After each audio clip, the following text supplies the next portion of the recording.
क्या चीज़ों को नहीं खाना है हमें, वो 3-4 तरह के। एक तो कोई चीज़ जानवरों से निकलती है वो नहीं खाना है, जैसे डेयरी प्रोडक्ट, दूध। ये पंजाब है, मैं हरियाणा में रहा हूँ पिछले 15 साल, उससे पहले चंडीगढ़ में यानी कि पंजाब का पार्ट 7 साल रहा हूँ। तो दूध आपके जीवन का अभिन्न पार्ट है, ये मुझे अच्छी तरह से पता है, लेकिन उसके बावजूद भी मैं आपको कुछ बातें बताना चाहूँगा। इंसान ही एक ऐसा जानवर है जो जीवन भर दूध पीता है। इंसान ही एक ऐसा जानवर है जो दूसरे जानवर का दूध पीता है। कोई और जानवर किसी और जानवर का दूध नहीं पीता है। आपने देखा होगा शेर गाय का शिकार करता है, कभी आपने देखा शेर ने गाय को पकड़ लिया, गाय का दूध पी रहा है? मैं ये बोलना चाह रहा हूं कि दूध एक नेचुरल फूड नहीं है। गॉड ने दूध बनाया है उस जानवर के बच्चे के लिए, आपके लिए नहीं बनाया है, उस जानवर के बच्चे के लिए। कई लोग बोलते हैं लेकिन डॉक्टर साहब गाय का दूध तो बड़ा न्यूट्रिशियस होता है। गाय का दूध न्यूट्रिशियस होता है, लेकिन गाय के बछड़े के लिए भाई, आपके लिए नहीं।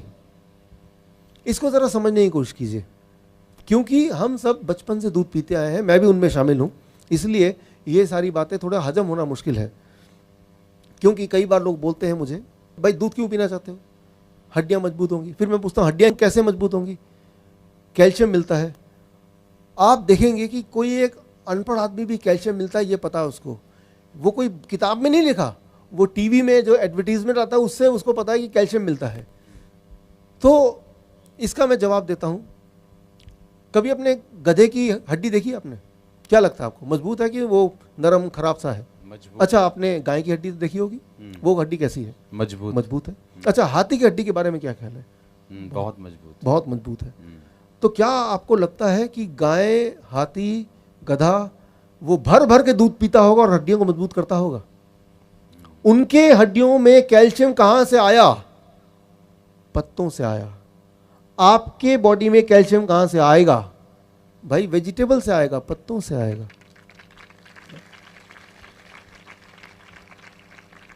अच्छा, एक एक्सपेरिमेंट करके देखते हैं, आप मेरी बात मत मानिए, एक एक्सपेरिमेंट करके देखते हैं।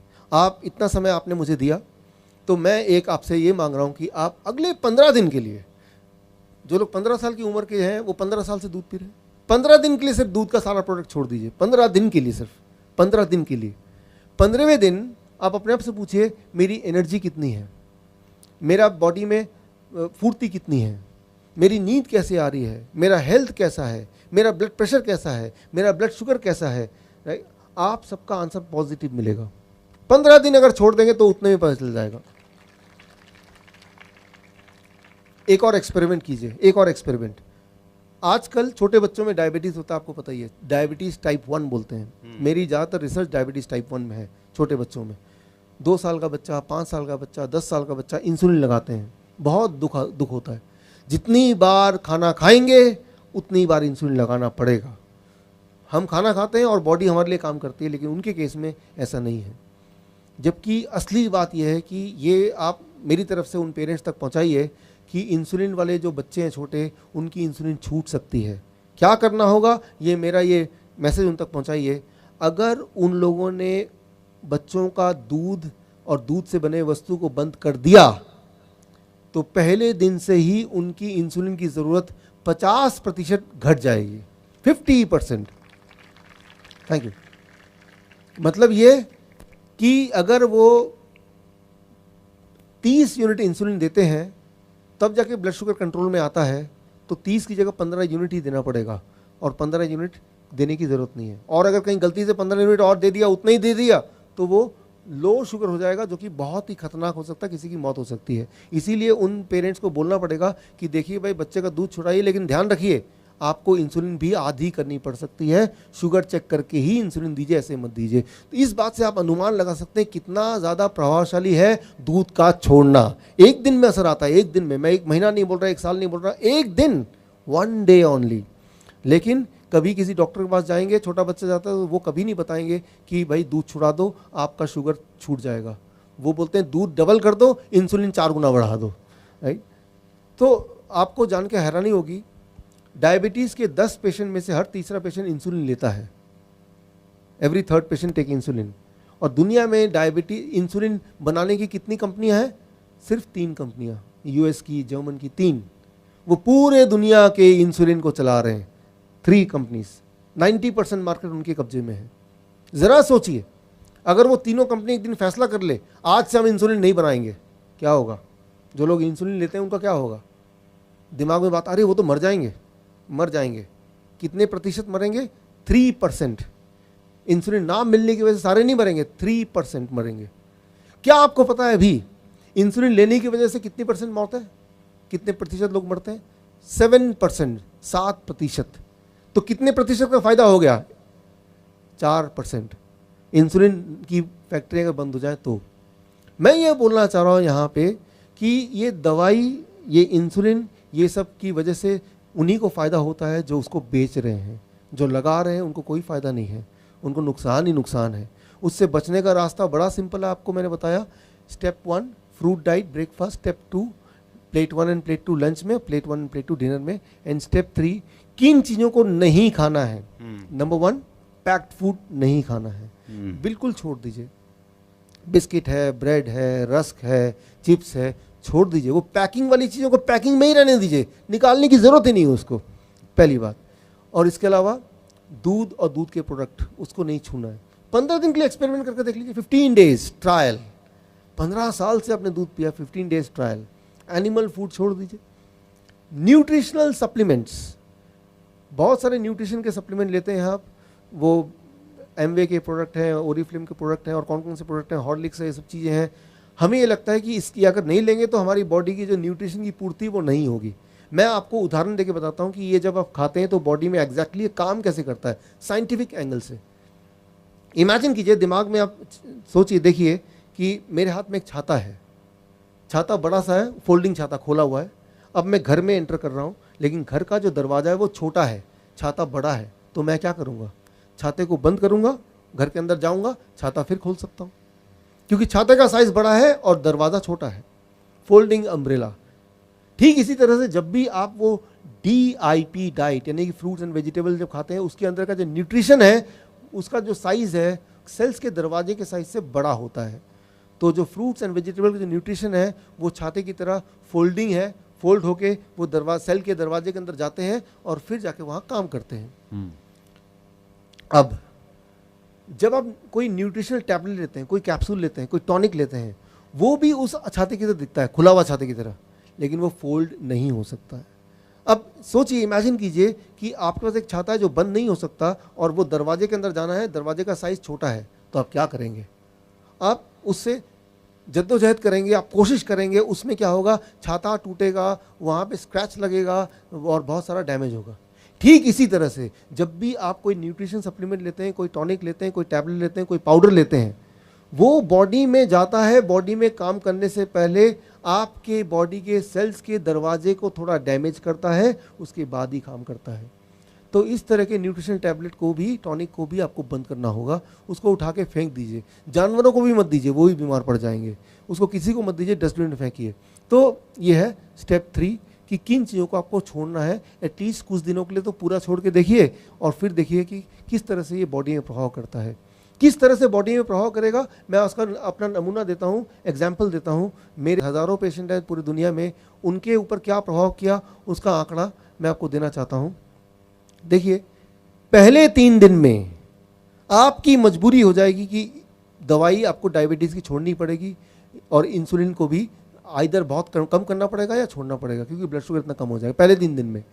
पहले 1 हफ्ते के अंदर ब्लड प्रेशर आपका नॉर्मल में आ जाएगा, यानी कि ब्लड प्रेशर की दवाई छोड़नी पड़ेगी। इंटेस्टाइन, पेट की जितनी सारी बीमारियां हैं, जिनको कॉन्स्टिपेशन है, जिनको पाइल्स है, पेट का कोई भी बीमारी है, जिनको एसिडिटी बनती है, कब्ज, बवासीर सब बोल रहे हैं, यस, बवासीर है, कब्ज है, चाहे वो 15 साल पुरानी हो, with in A weeks time वो कम होने लगेगा।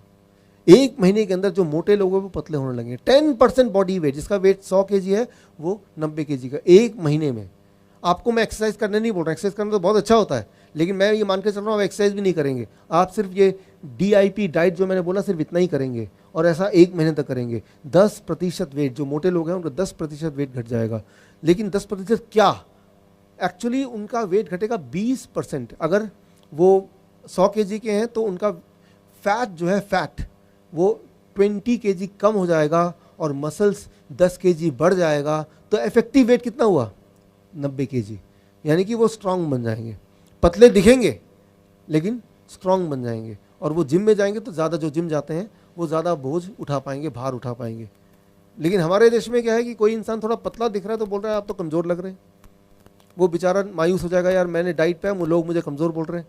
तो वो कमज़ोर नहीं, वो एक्चुअली आपकी तारीफ़ कर रहे हैं, आपको समझ नहीं आ रही बात, राइट। तो उसको तारीफ़ ही मानिए। लोगों को मोटा मोटा देखने की आदत है, कोई भी चीज़ अगर पतला है, स्लिम है, तो उसको बोलते हैं कि ये तो बीमार पड़ गया, जबकि ऐसा नहीं है। भगवान ने हमें बनाया है इतना मोटा। अब देखिए, जब आप कोई मोटा होता है, उसका जो हार्ट है, आपका जो हार्ट है, उसकी साइज़ मुट्ठी बराबर है। आप कितने भी मोटे हो जाएं, आपका हार्ट का साइज़ मुट्ठी बराबर है, इतना ही रहेगा।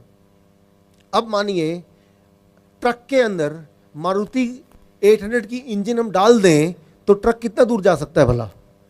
ज़्यादा दूर नहीं जा सकता है। अगर इतना मोटा एक आदमी है, उसका हार्ट इतना ही है, वो तो बढ़ सकता नहीं है, तो हार्ट को कितनी मुश्किल होगी इस आदमी को आगे तक चलाने के लिए।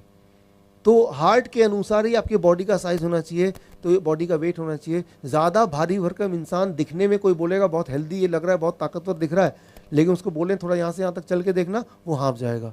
तो आपके अंदर जान आ जाएगी, ताकत आ जाएगी, आपका बॉडी वेट आपका कम हो जाएगा, लेकिन मसल्स बढ़ जाएंगे। लेकिन मसल्स पतले होते हैं, इसलिए आपकी कमर बहुत पतली हो जाएगी। जिनके गाल फूले हैं, गाल थोड़े अंदर आ जाएंगे, लेकिन आपको ताकत लगेगी, बहुत स्ट्रेंथ लगेगा। सो 3 महीने के अंदर अंदर आपके अगर कोई हार्ट की दिक्कत है तो सारी हार्ट की दिक्कत खत्म हो जाएगी। हार्ट की दिक्कत कैसे पता चलती है? मैं आपको सिंपल तरीका बताता हूँ, हाउ टू नो कि आपके हार्ट में दिक्कत है। देखिए, हार्ट के जो पेशेंट होते हैं बड़ा सिंपल है, ये समझिए, बिकॉज हमारे देश में 10 में से तीसरा डेथ, 3 डेथ का कारण है हार्ट।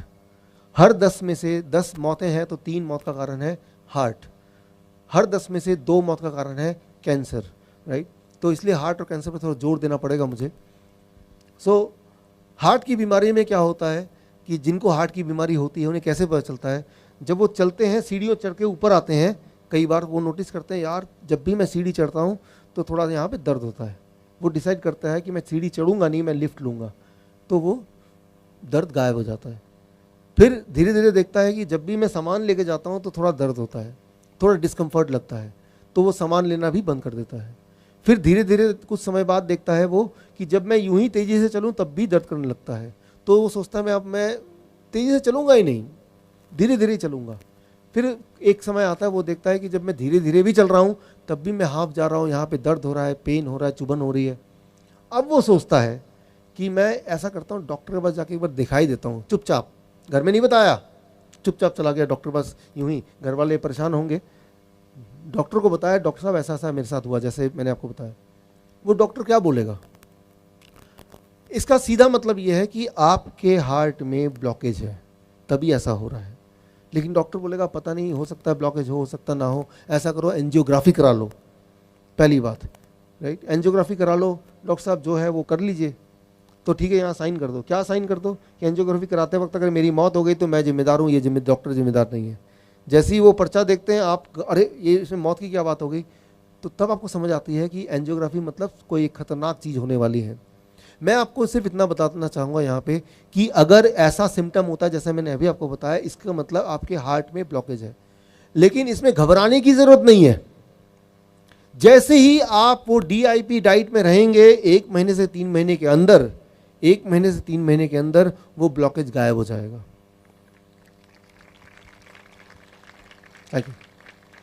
अच्छा, कैसे पता चलेगा ब्लॉकेज गायब हो गया? बहुत आसान। अब सीढ़ी चढ़ेंगे, दर्द नहीं हो रहा, अब दौड़ेंगे, दर्द नहीं हो रहा, सामान उठाएंगे, दर्द नहीं हो रहा, पता चल गया ना। तो कोई डायग्नोस्टिक की जरूरत नहीं है, गॉड ने आपके बॉडी के अंदर डायग्नोस्टिक बिठा दिया है। लेकिन हम क्या करते हैं? हम अपने आप पे विश्वास न करके वो मशीन पे विश्वास करते हैं। मशीन पे विश्वास करना कम कीजिए। आजकल क्या करते हैं, वो ना गूगल मैप, कहीं भी जाना है तो गूगल मैप ऑन कर लेते हैं। मुझे ताजमहल जाना था, मैंने कहा कि भाई मैप ऑन करो, मैप बताता है सीधे जाओ, राइट जाओ, लेफ्ट जाओ। फिर एक जगह पहुंच गए, हमने देखा ये रहा ताजमहल, ये रहा सामने, आंखें दिखा बोल रही ताजमहल, एक आदमी बोल रहा है ताजमहल, कान में भी आवाज़ आ रही है तो ताजमहल है। लेकिन गूगल मैप बोल रहा है 2 किलोमीटर और आगे जाओ। तो किसकी बात मानूं मैं? गूगल मैप की बात मानूं या जो मुझे दिखाई दे रहा है उसकी बात मानूं? लेकिन मैं तो टेक्नोलॉजी वाला आदमी हूँ, मैं तो एडवांस आदमी हूँ। मैं बोल रहा हूँ मेरी आंखें धोखा दे रही है, मेरा कान धोखा दे रही है, गूगल मैप ठीक है।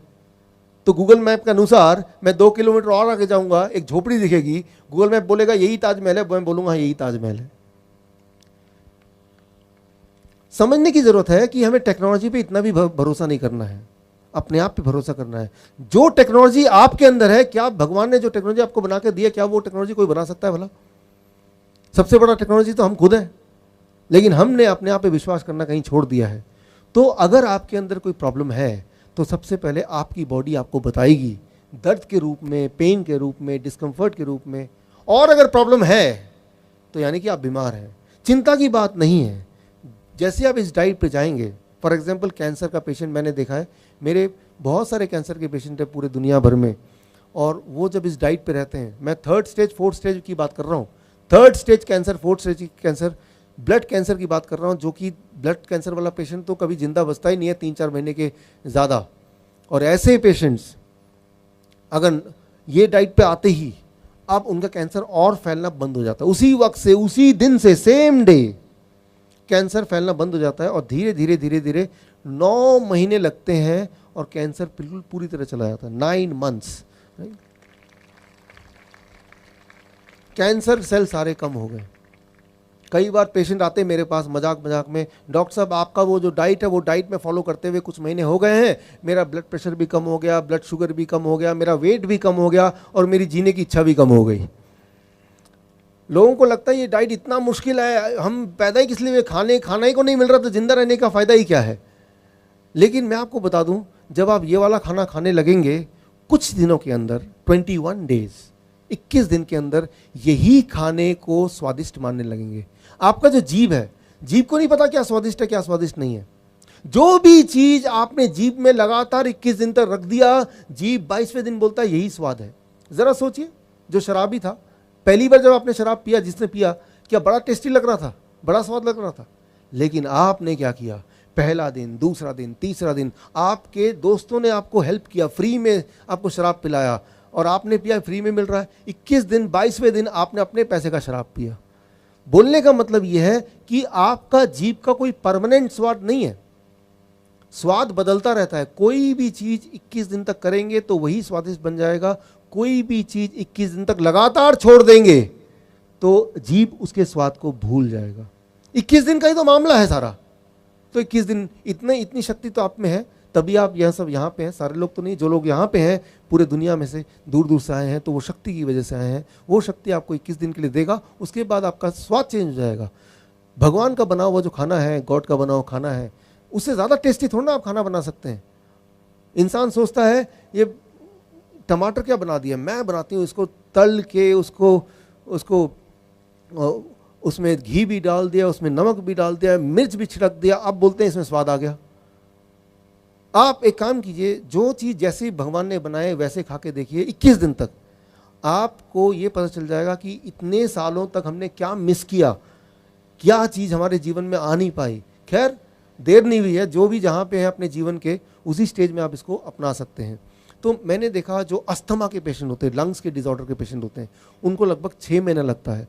6 महीना अगर वो ये डाइट पे रहें, 6 months, तो उसकी जो पंप है वो छूट जाता है, उसके अस्थमा ठीक हो जाता है। 6 महीना बहुत ज़्यादा नहीं होते लेकिन बहुत कम भी नहीं होते। लेकिन मैं जानता हूँ कि हर दिन वो थोड़ा थोड़ा ठीक होता है, तो उसकी हिम्मत बनी रहती है, देखता है आज मैं कल से अच्छा हूँ, आज मैं कल से अच्छा हूँ, यही ताकत मिलती रहती है और थोड़ा 6 महीने के अंदर अंदर वो पूरी तरह ठीक होता है।